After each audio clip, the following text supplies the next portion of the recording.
Are you marketing to all of your members the same way? According to our guest, each generation is looking for something a little bit different from their health club. Hang tight for an insightful episode from the Fitness Business Podcast.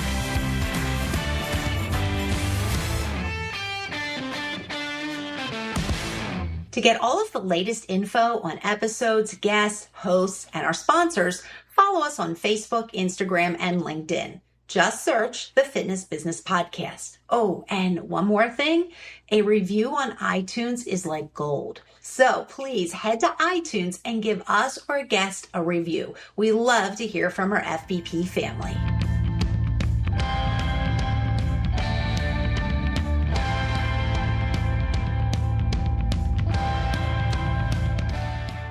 Welcome back for another educational episode from the Fitness Business Podcast. I am your host, Dory Nugent, not to be confused with Ted Nugent, and no, I'm not related to him. Anyhow, Dr. Sarah Marion from Murphy Research joins us today to kick off our Generation at the Gym series. Today's episode is the first one out of 4 where we dissect what each generation is looking for and what they want when it comes to a fitness facility. Business owners, program directors, and operation managers, if there was ever an episode or group of episodes that you need to listen to, listening to these 4 episodes should be top priority. We start off this educational series with the Gen Zers. Dr. Marion is an expert on this topic because she's the director of syndicated research at Murphy Research, and she's been there since 2019. We will hear from Dr. Sarah in just a moment. First, a huge thank you to Hapana for supporting our show. This podcast is brought to you by Hapana. Hapana is a cutting-edge membership management solution prioritizing insane engagement. Hapana puts your brand first so you can facilitate deep, meaningful connections with clients and members to book, pay, consume content, and build community. Hapana partners with fitness brands in both the boutique and big box segments that want to drive efficient operations and maximum engagement with clients and members. And they do this by providing direct world-class support with a passionate team who cares about your success. To see how you can transform your brand, go to Hapana.com and ask for a demonstration. Hapana, engineered for engagement. Thank you, Hapana. Make sure you check them out at www.hapana.com. A better way to bring technology to fitness. Get your pen ready now for Keep Me's Fit Bizpiration. Sarah, I'd love for you to give us your top 3 tips for attracting Gen Z members into the fitness facilities. So I think number 1 is to use their interest in holistic health to attract a broader Gen Z audience of people who are already there, but also that you can get more teens and young adults who are maybe not members of the gym, but interested in a lot of these activities. And I'm talking about things like meditation, like mindful movement, like yoga for mindfulness, breathwork classes. Gen Z are really active in these things already. They're fitness adjacent, but they touch a broader audience. So you can use that to get new members and also get more out of the Gen Z members you might already have. Second, you need to make sure you're providing structure. Gen Z really thrive on structure, especially if there's a social component. And this can go so many ways, right? Guided workouts, could be competitive challenges, could be classes. Like that is a really basic, kind of structured social experience. But there are so many things that you can do in this respect. But Gen Z really needs structure because it really is motivating to them. And they're not sure, they're not old enough yet to really understand themselves and what they need from fitness sometimes. And they'd like to have this kind of class framework, if you will, because that's what they're used to. They're fresh out of school. Many of them are still in school. And that goes too for interactions. I mentioned this during the interview. So tech can serve a lot of these structural needs, whether that's scheduling, whether that's finding the right kind of workout, confirmations, put it on the calendar, send you a reminder. That can help put a lot of the structure in place. And Gen Z are really good at that. That's what they're looking for. It's what they expect in many ways. So wherever you can, structure for Gen Z is really key, and that will help them build confidence. And then, of course, you have to keep price in mind. We mentioned the free teen summer pass that Planet Fitness did, which is really a great move. That provides an incentive to get people into the gym, and then they keep coming back. I think that if you are kind of a gym with a membership fee, you have to remember that some of your competition is free, especially when you're talking about Gen Z who might have school and university facilities or rec centers available to them. But again, if you can get them in the gym, even for a little while, even on their summer break, with a free pass, you're more likely to see them return. Tune in next week as I hand the mic over to our quarterly host, Jason Stolwell. Yes, it is that time again for his Thinking Ahead show with special guest Michael Kerr, who delivers tips and advice on how to be happier in your job. Side note here, I listened to a small clip of this show and Michael Kerr is hilarious. It's going to not only provide a lot of great info, but it's also going to be a feel-good show that will have you smiling. I know I'm personally looking forward to it. Professional facilitation with a group of non-competing owners to stay ahead of the industry curve is the USP of Rex Roundtables. To find your local roundtable, go to rexroundtables.com. That's rexroundtables.com. Let's transition into this week's interview with Dr. Sarah Marion. Welcome back, Fitness Business Podcast family, for another episode. Dr. Sarah Marion is here with us today. She is the Director of Syndicated Research at Murphy Research. Dr. Sarah, thank you so much for coming on to the podcast. Thank you very much for having me. And please just call me Sarah. I'm a doctor of anthropology, so I would be useless if you are having a heart attack. I can't save anyone's life. My husband, he has his doctorate degree as well. And I always tease and call him Dr. Nugent. He's like, please don't, because he says the same thing. Somebody's going to think that I save them. And he's like, I'm, his doctorate is in education. So far from being able to give any medical assistance. We can tell you interesting facts from our field, but that's for sure. Well, Sarah, you know what? Thank you so much for coming on. You're just kind of like the it girl, I feel like, lately in the fitness industry. Ooh. So flattered. I'm like seeing you in Club Industry magazine.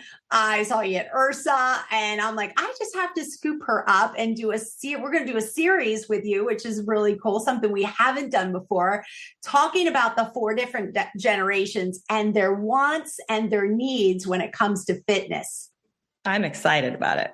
Yes, I think our listeners are going to be really excited about this as well. We're really hyping it up. So today, we're going to talk about Generation Z. It's the youngest generation. Mm-hmm. And I'm going to have you kind of just start right off, maybe telling our FBP family, like, what is the age group of Gen Z? And maybe what can you just tell us about the research that you've done with Generation Z? Sure. So Gen Z is usually defined as those born between 1997 and 2012, which makes them age 10 through 25. I'm doing that math in my head. So that's a really wide group of life stages, right? You have everything from tweens through people who are just getting started with their first jobs, like maybe even settling down in couples. So that's a lot of this is a time where people's lives are changing really rapidly. So we study them. So I run a large health and wellness tracker. It's the largest and most comprehensive health and wellness tracker that we know of. And we cover ages 13 and up. So for me, Gen Z is 13 through 25. It's a continuously running quantitative survey. So every month we survey 1,000 unique U.S. teens and adults. We've been doing it going back to 2018. So we have a lot of great time series data. We can tell you how everybody's changed, like pre, during, post-pandemic. We're not quite post-pandemic yet.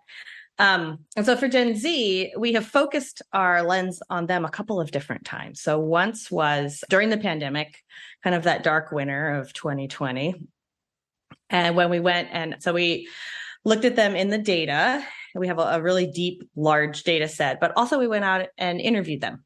And we had them do a series of diary studies with apps. And then we revisited Gen Z just recently, Q1, I think, of this year, to see what had changed, because at the time, back in 2020, things looked pretty grim for Gen Z. We could tell that they were really suffering compared to other generations. In particular, their habits had really fallen off. Fewer were exercising, fewer were engaging with nutrition, fewer were engaging with mindfulness, so their mental health was bad.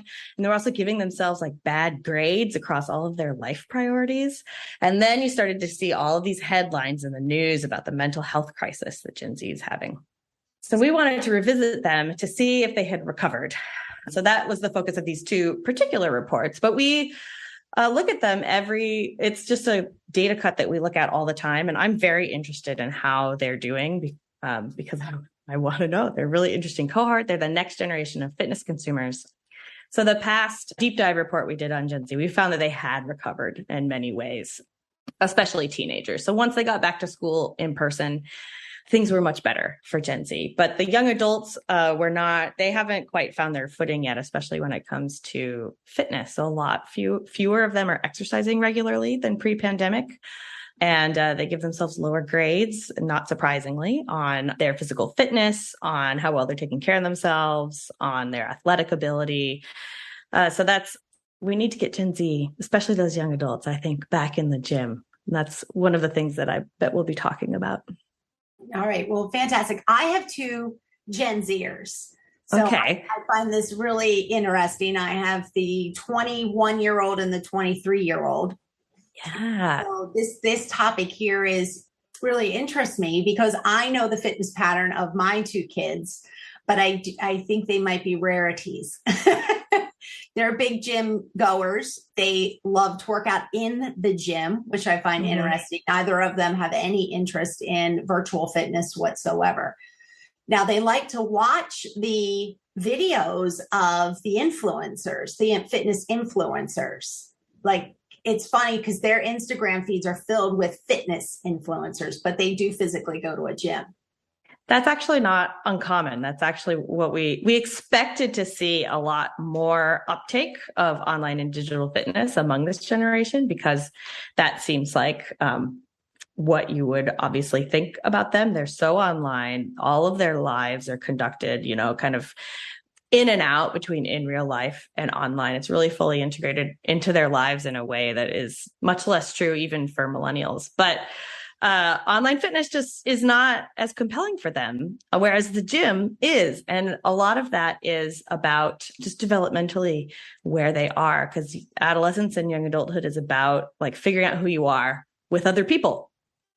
And so when we look at what brings them to exercise in the first place, it's being with others and doing things with others and improving their self-presentation to others. So making them feel self-confident and making them look better. So it's very socially motivated, and you don't get that at home with a video. Yes. You might watch it for inspiration, as you said, but then to actually do it, to make you feel good about doing it, to get that kind of social interaction that they're craving, much more so than older adults crave it, you've got to go to the gym. Yeah, I have to agree with you, at least with my two kids, that statement. So I find it interesting because I have a male and a female, and I want to talk to you about the differences and the variations with Gen Zs between the males and the females, and just how they view health and fitness and workouts and all that good stuff. So I'd love for you to talk about the difference between males versus females. Oh, sure. So I think before I go there, I think we need to start at the fact that Gen Z are really highly educated about health. They have received really the most comprehensive health education through school about not just exercise, but exercise, diet, and mental health too. And that is really a sea change that separates them from especially older generations, right? Gen X didn't get that. Millennials started to get it, and Gen Z have gotten it the whole generation. So they've been learning about health since they were young in school and how to manage it. And so to that end, they have a lot of knowledge.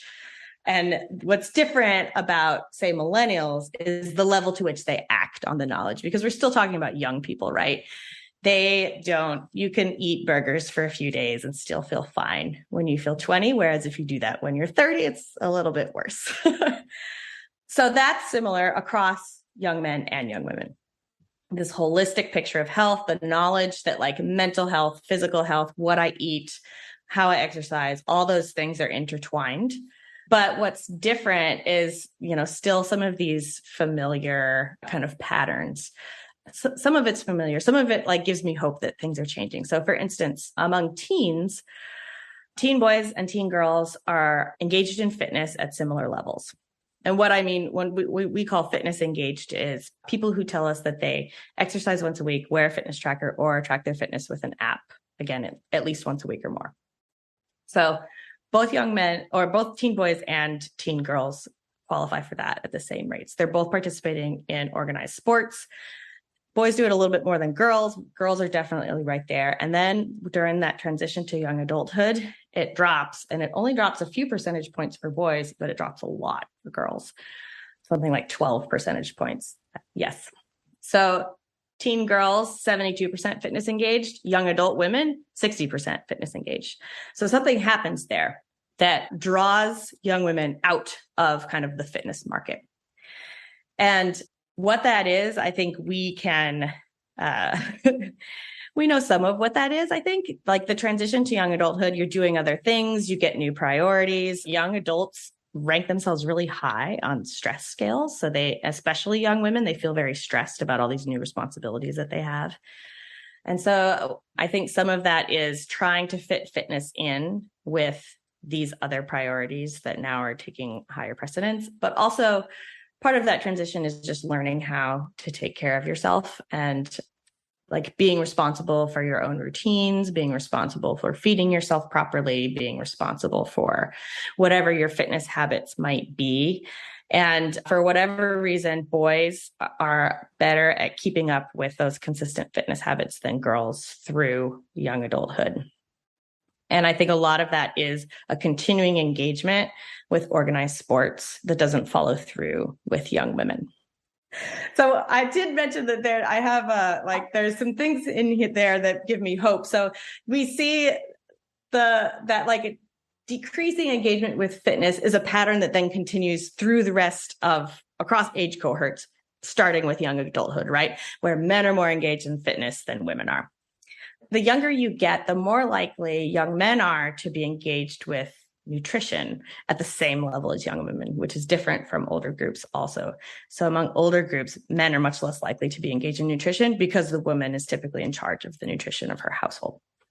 So that is like changing gender roles. I think that is shows the shift in boys are responsible for food as much as girls are, which is great. So we fixed that, but we haven't necessarily fixed fitness. And one of the things that's interesting to me is that among boys and then young men and girls and young women, talking about this transition from teens to young adulthood, if they go to the gym, if they work out weekly at a gym, they continue working out weekly at a gym.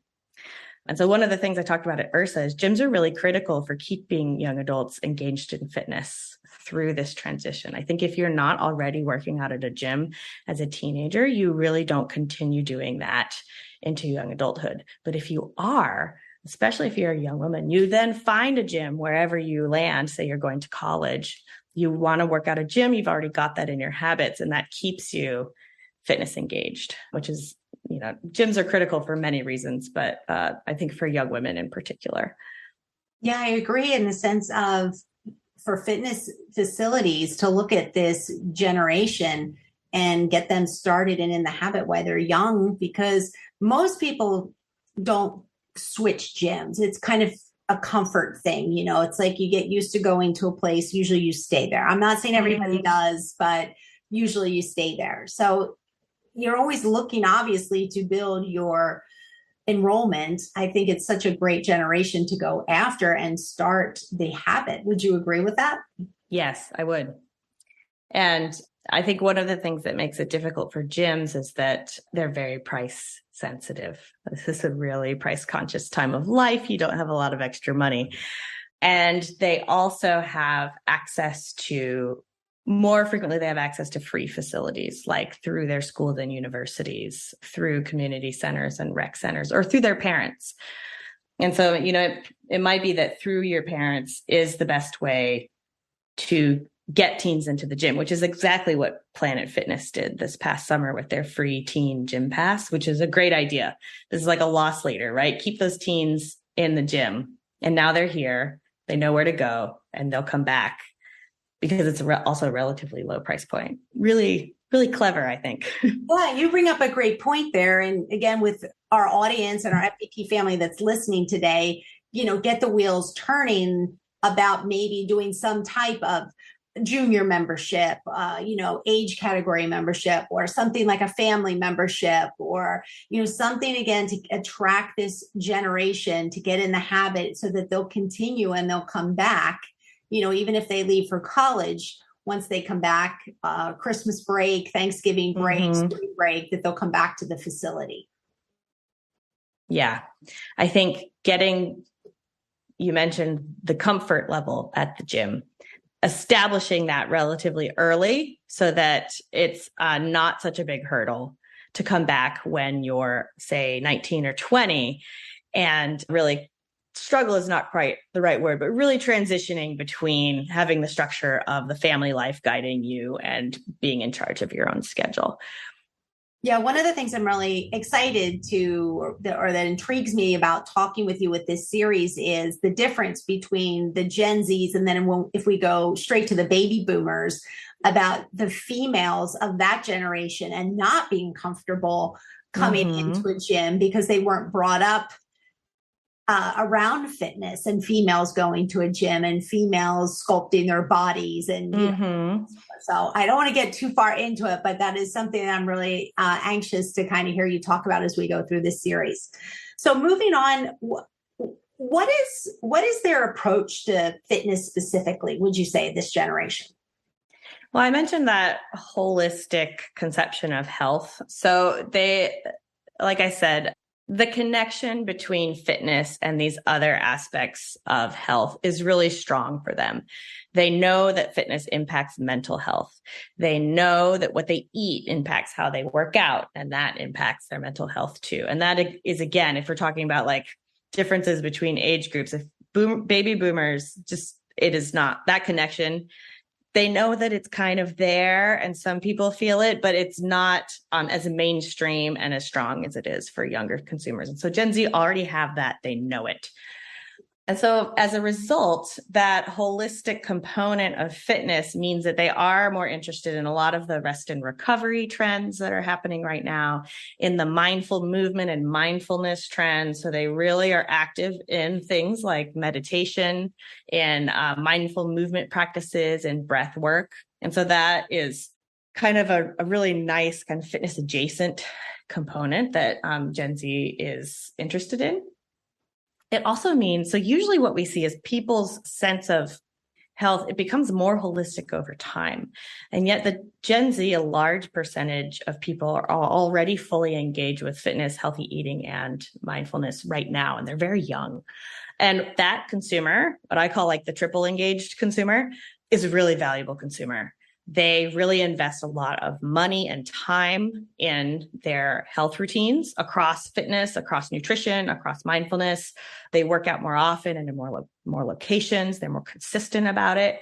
And so the fact that so many of them already think about health in that way is really great news for the fitness industry, because as they become like more fully fledged adults with more income, with more adult routines, that means more of them are going to be turning into this highly engaged consumer. They're going to be acting on that knowledge.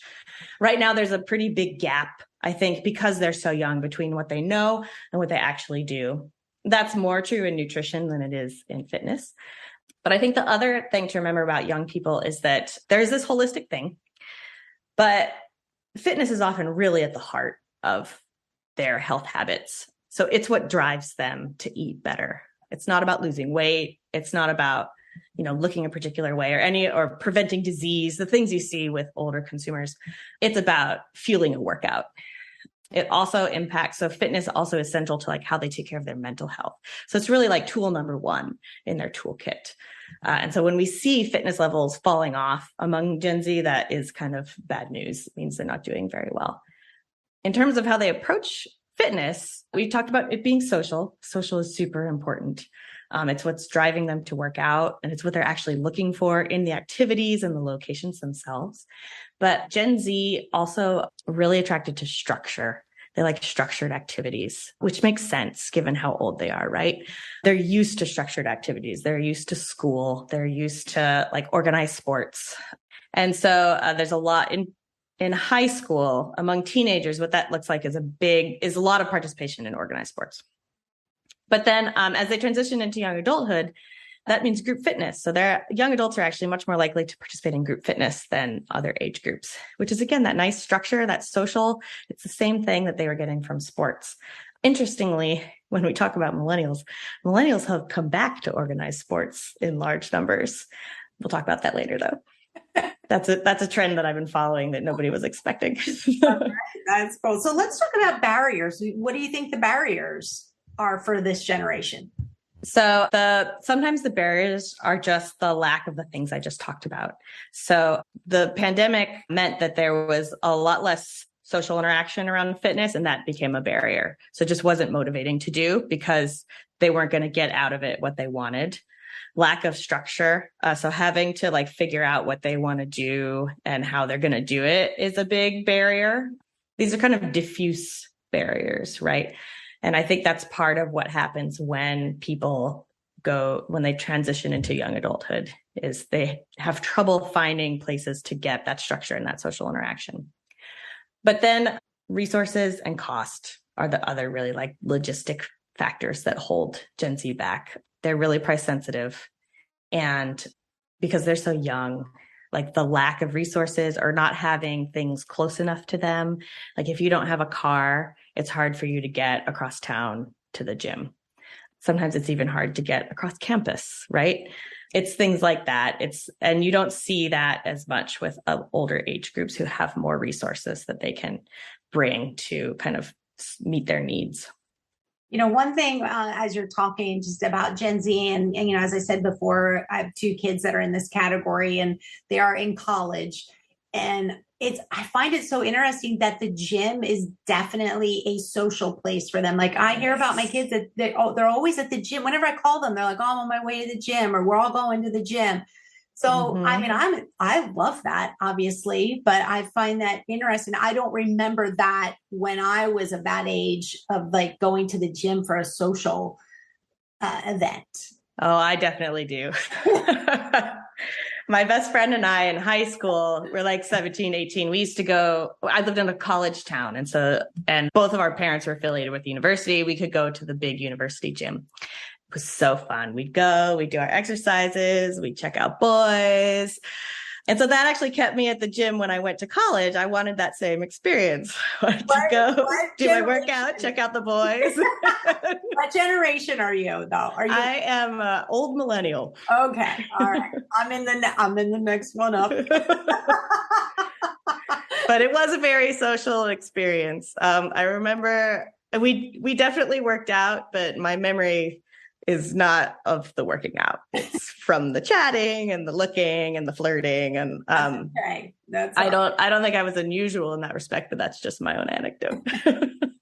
All right. Now, everybody out there listening, I'm sure they are absolutely loving all the information that you're giving. But what they really want to know is, what are their thoughts around the gyms? And then I want to also ask you the question, and we can either put it together or separate it, is, why don't specific Gen Zers join the gym? Because obviously everybody listening wants to know, how do we get this generation to get their money, into the club? Yep. So as I have said before, gyms are really critical to Gen Z's fitness, and they do actually like the gym. So they have really high rates of both gym going and gym membership. And what they want, though, is they're still getting the hang of what they want. And so what you see in the data is they are not as picky as older generations. And part of that is just because they're not sure what they want. They need a convenient location, which again is related to that like relative lack of resources. So if you don't have a car, you need that place to be close. They want the right equipment. They want low fees because they're very price sensitive. They like 24 hours. Which makes sense. If you're an adolescent, they keep stranger hours than us sometimes. And then really distinctive to them is they want to be where their friends and family are. So if you want Gen Z in your gym, you got to get more Gen Z into your gym, which is a nice little circular logic there. So as I said, this makes them look a little bit less picky than other generations because they're not as interested in things like amenities. They don't need a spa. What they really need is a convenient location and a relatively low cost. And we see the same pattern in other places too, like food. They don't like to work out at home as much as other generations do. And for reasons that we just discussed. So that online fitness home workout is really not as compelling to them. They'd rather go to the gym.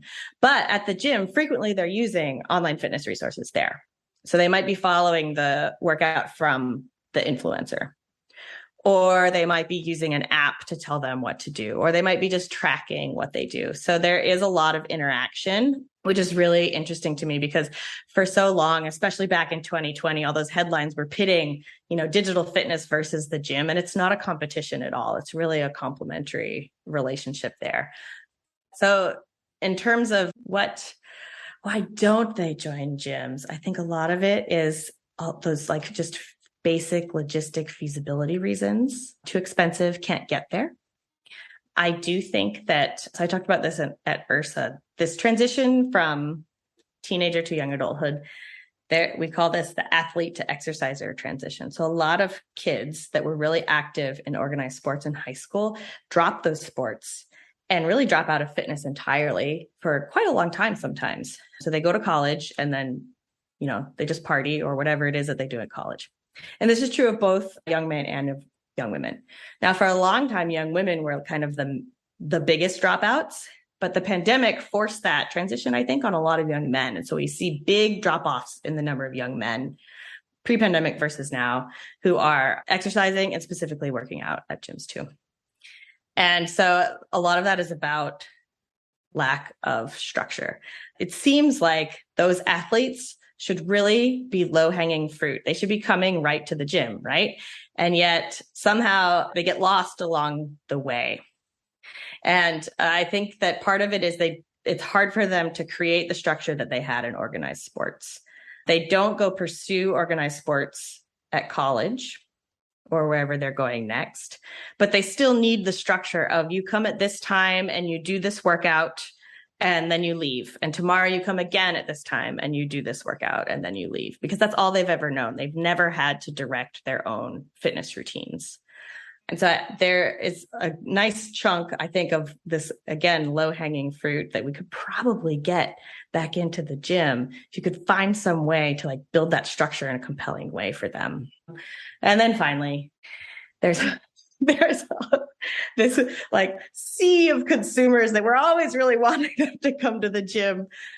And they just like to work out in different ways, whether that's walking, which is still the most popular exercise, especially for young women, that you don't need a gym to do. I think that there are a lot of Gen Z, especially since the pandemic, who still feel intimidation, who, if you've never been to the gym before, it's a scary place, the same way it is for those older boomer ladies that we were talking about.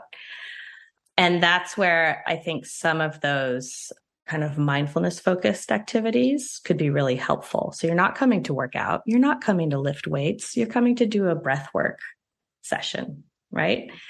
You're coming to learn how to meditate. And then you get a sense, you've walked into the gym, you've walked through it, or you've walked next to it, and that starts to build comfort with what was formerly a kind of scary place that you've never been before. Yeah, I find it interesting when you talked about that they don't necessarily want to do online fitness, but they'll follow a fitness app or an influencer, because I do know when I'm in the gym, I see a lot of the younger generations, they have their phone propped up and you can see that they're following along. Yeah. To something or someone, you can see that. Yeah. And especially for young people, it's influencers. It's not an app. It's not something they want to pay for. It's somebody they follow or somebody they found, by Googling or searching for whatever kind of workout that they're looking for. Yeah. So in summary, Sarah, it really sounds like gyms need to figure out a price point that this generation can afford. And it sounds like for the parents out there, they need to make sure they somehow provide transportation, whether they carpool or whatever, to get these kids into the fitness facility to create these good habits and carry on throughout their lifespan, because they want to go. And it's just a matter of being able to afford it and then getting a ride. I think so. All right. Well, Sarah, thank you so much for coming on our very first of our series of the generations here. Any other thoughts or advice to our business owners out there with this generation? This is like a really tactical kind of thought, but because Gen Z are so online, I think that you can use that to your advantage, especially if you have really kind of nicely integrated scheduling and confirmation and search systems. If you can help them build the structure through a tech solution, more power to you. Oh, Sarah, thank you so much. Your advice today is absolutely priceless. I'm excited to have you come on again 3 more times to talk about the different generations as we climb through. Your generation is going to be next, the millennials. Yep. Then we'll hit my generation. And then let's see. We're each experts. Yeah. Should we call JT and tell him he's in the baby boomer category? We might need a boomer expert, huh? All right, Sarah, thank you so much for coming on to the Fitness Business Podcast and sharing your expert advice with all of our FBP family.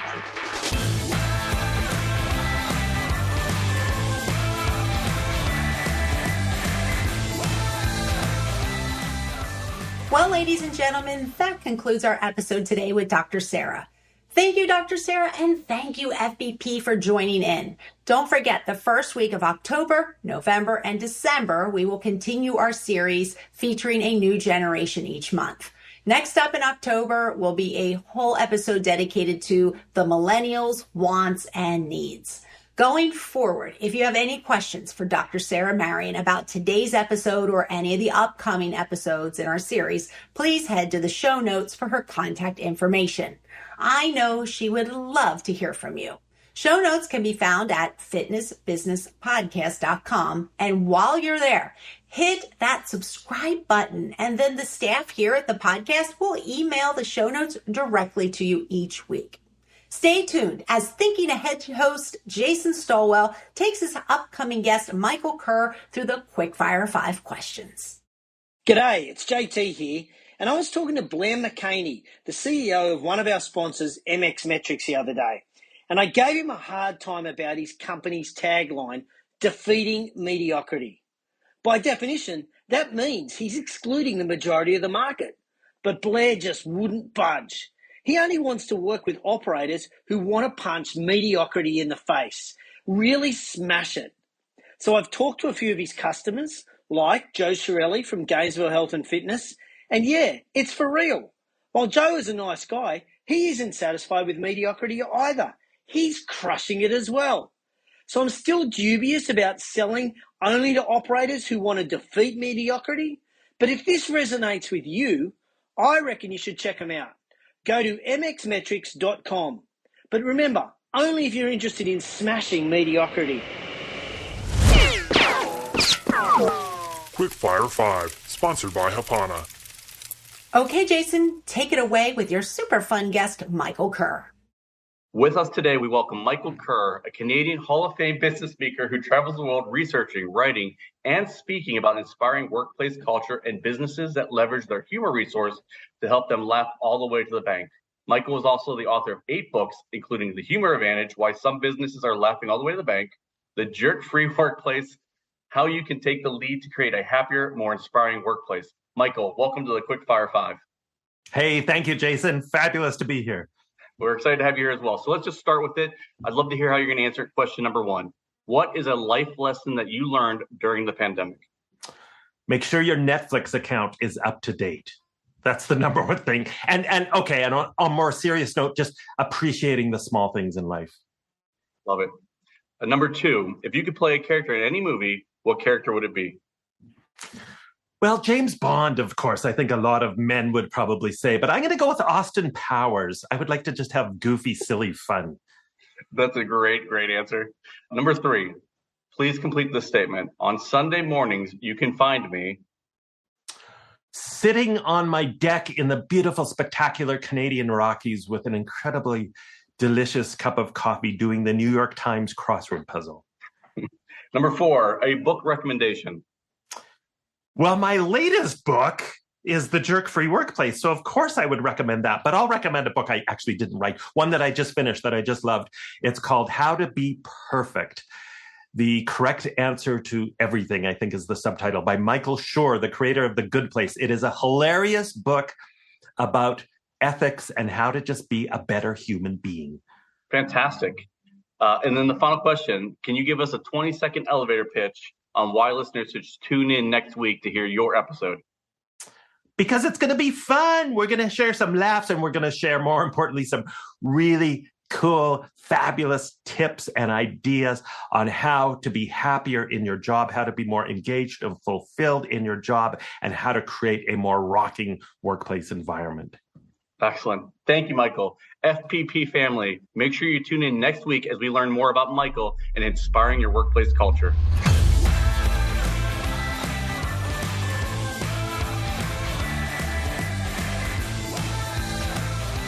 Hello, FPP family. This is Jason Stoll with Thinking Ahead Show. On our next show, we welcome Michael Kerr. Michael is a Canadian Hall of Fame business speaker who travels the world researching, writing, and speaking about inspiring workplace cultures and businesses that leverage the human resource to help them laugh all the way to the bank. Michael is also the author of 8 books, including The Humor Advantage, Why Some Businesses Are Laughing All the Way to the Bank, and The Jerk-Free Workplace, How You Can Take the Lead to Create a Happier, More Inspiring Workplace. You're not going to want to miss this one. I know I said it earlier in the show, but just in case you were distracted and you weren't listening, next week's show is sure to give you a few good laughs. Take a 30-minute break out of your week, or as our podcast friend and sponsor, Luke Carlson, preaches, take a clarity break and listen to Jason's Thinking Ahead show. I promise it will be worth your time. Now, don't be left out when all your coworkers are talking about an episode. Subscribe to the show on your favorite podcast player, or even better yet, let us do the work for you, and we will send you the show. Subscribe at fitnessbusinesspodcast.com. Thank you to our founding partner, Active Management, our partners, Keep Me, MyZone, Discover Strength, ISSA, and Hapana. Also, I'd like to thank our advertisers, Rex Roundtables, MX Metrics, and Vaporfresh. We believe what you leave behind is not what's engraved in stone monuments, but woven into the lives of others.